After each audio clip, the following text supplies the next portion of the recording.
जय श्री राम भक्तों स्वागत है आपका हमारा चैनल देववाणी में।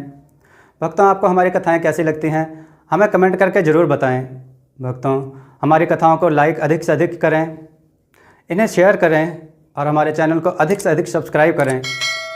भक्तों, आपसे एक गुजारिश है, हमें इंस्टाग्राम पर फॉलो करें जिसका लिंक डिस्क्रिप्शन में दिया गया है। तो चलिए शुरू करते हैं आज की कथा।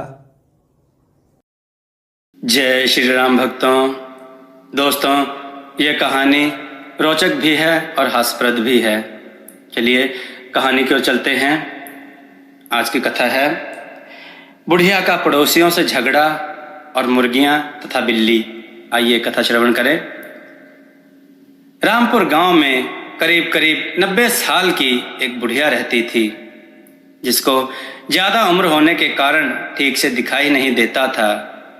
उसने मुर्गियां पाल रखी थी और उन्हें चराने के लिए एक लड़की रखी थी। एक दिन अचानक वह लड़की नौकरी छोड़कर कहीं भाग गई। बेचारी बुढ़िया सुबह मुर्गियों को चराने के लिए खोलती तो सारी की सारी पंख फड़फड़ाते हुए घर की चार दीवारी को लांघ जाती और पूरे मोहल्ले में कौ कुर करके शोर मचाती। कभी कभी तो पड़ोसियों के घर में घुसकर सब्जियां खा जाती थी, या फिर कभी पड़ोसी उनकी सब्जी बनाकर खा जाया करते थे। दोनों ही हालतों में नुकसान बेचारी बुढ़िया का ही होता था। जिसकी सब्जियां खाती वह बुढ़िया को आकर भला बुरा कहती थी, और जिसके घर में मुर्गियां पकती उससे बुढ़िया की हमेशा के लिए दुश्मनी हो जाती। थक हार कर बुढ़िया ने सोचा कि बिना नौकर के इन मुर्गियों को पालना मुझ जैसी कमजोर बुढ़िया के बस की बात नहीं है। कहाँ तक मैं मुर्गियों को हाँकती रहूंगी? जरा सा काम करने से ही मेरा दम फूलने लगता है। यह सोचते हुए बुढ़िया डंडा टेकती नौकर की तलाश में निकल पड़ी। पहले तो उसने अपनी पुरानी मुर्गियां चराने वाली लड़की को ढूंढा, परंतु उसका कहीं कुछ पता नहीं चला। उसके माँ बाप को भी अपनी लड़की के बारे में पता नहीं था कि वह कहाँ गई है। कुछ देर बाद रास्ते में उसे एक भालू मिल गया। भालू बुढ़िया को नमस्कार करते हुए बोला, आज सुबह सुबह कहाँ जा रही हैं आप? सुना है आपकी मुर्गियां चराने वाली लड़की भाग गई है। कहिए तो मैं उसके जगह नौकरी कर लूं, खूब देखभाल करूंगा आपकी मुर्गियों की। बुढ़िया बोली, अरे हटो, तुम इतने मोटे और बदसूरत हो, तुम्हें देखकर ही मेरी मुर्गियां डर जाएंगी। ऊपर से तुम्हारी आवाज़ भी इतनी बेसुरी है कि उसे सुनकर वो दरबे से बाहर ही नहीं आएंगी। मुर्गियों के कारण मोहल्ले में ऐसे ही मेरी सबसे दुश्मनी है, और तुम जैसे जंगली जानवर को रख लूंगी तो मेरा जीना मुश्किल हो जाएगा। छोड़ो मेरा रास्ता, मैं खुद ही ढूंढ लूंगी अपने लिए नौकर। इतना ही कहकर बुढ़िया आगे बढ़ गई। थोड़ी देर बाद बुढ़िया को एक सियार मिला और बोला, राम राम बुढ़िया नानी, किसे ढूंढ रही हो आप? बुढ़िया बोली, मैं अपने लिए नौकरानी ढूंढ रही हूँ जो मेरी मुर्गियों की देखभाल कर सके।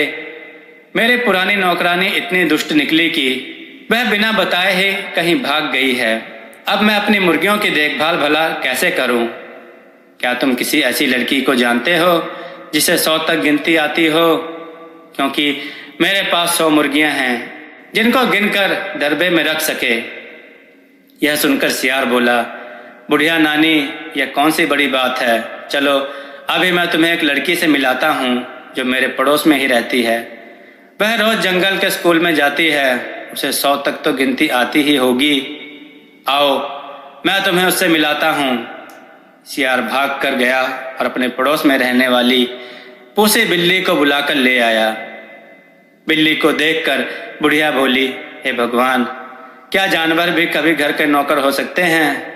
जो अपना काम ठीक से नहीं कर सकते वह मेरा काम क्या करेगी? लेकिन पूसी बिल्ली बहुत ही चालाक थी। आवाज़ को मीठा बनाकर बोली, बुढ़िया नानी, आप बिल्कुल परेशान ना हो। कोई खाना बनाना पकाना तो है नहीं जो कर ना सकूं। मुर्गियों की देखभाल करनी है वह तो मैं बहुत अच्छे से कर लूँगी। मेरी माँ ने भी मुर्गियाँ पाल रखी हैं, मैं उनकी देखभाल करती हूँ और गिनकर दरबे में भी रखती हूँ। बुढ़िया ने उसकी बात सुनकर उसको नौकरी पर रख लिया। पूसी बिल्ली ने पहले ही दिन मुर्गियों को दरबे से निकाला और खूब भाग दौड़ की, जिसे देखकर बुढ़िया संतुष्ट हो गई और सोने के लिए चली गई। पूसी बिल्ली ने मौका देखकर पहले ही दिन 6 मुर्गियां मारकर खा गई। बुढ़िया जब शाम को जगी तो उन्हें बिल्ली के इस हरकत के बारे में कुछ पता नहीं था। एक तो उन्हें ठीक से दिखाई नहीं देता था और फिर भला इतनी चालाक बिल्ली की शरारत को कहाँ समझ पाती। पड़ोसियों से अब बुढ़िया की लड़ाई नहीं होती थी क्योंकि मुर्गियां उनकी सब्जियां नहीं खाती थी।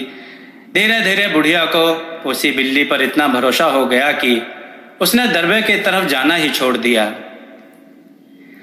एक दिन ऐसा आया जब दरबे में सिर्फ 25 मुर्गियां बची। उसी समय बुढ़िया भी टहलते हुए वहां आ गई।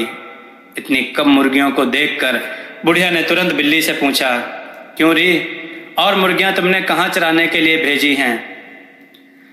पूसी बिल्ली ने जवाब दिया, सब पहाड़ पर चली गई हैं। मैं कितना बोलती हूँ पर वह आती ही नहीं, बहुत शरारती हो गई हैं। अभी जाकर देखती हूँ कि ये इतनी ढीठ कैसे हो गई हैं। पहाड़ के ऊपर खुलेआम घूम रही हैं, कहीं कोई शेर या भेड़िया ले गया। बुढ़िया बड़बड़ाती हुई पहाड़ पर चढ़ गई। वहां सिर्फ मुर्गियों की हड्डियां और उनके पंख पड़े हुए थे। उसे देखकर बुढ़िया पूसी बिल्ली की सारी करतूत समझ गई। वह तेजी से घर की ओर लौटी। इधर बिल्ली ने सोचा बुढ़िया को आने में अभी वक्त लगेगा, क्यों ना बची हुई मुर्गियों को भी खा लिया जाए। वह उन्हें मारकर खाने ही जा रही थी कि तभी बुढ़िया लौटकर आ गई। यह सब कुछ देखकर बुढ़िया आग बबूला हो गई। उसने पास में पड़ी दहकते कोयले की टोकरी उठाकर पूसी बिल्ली के सर पर दे मारी।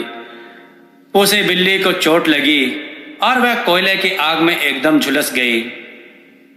झुलसने और जलने के कारण उसकी मौत हो गई। दोस्तों, हमें लालच नहीं करना चाहिए।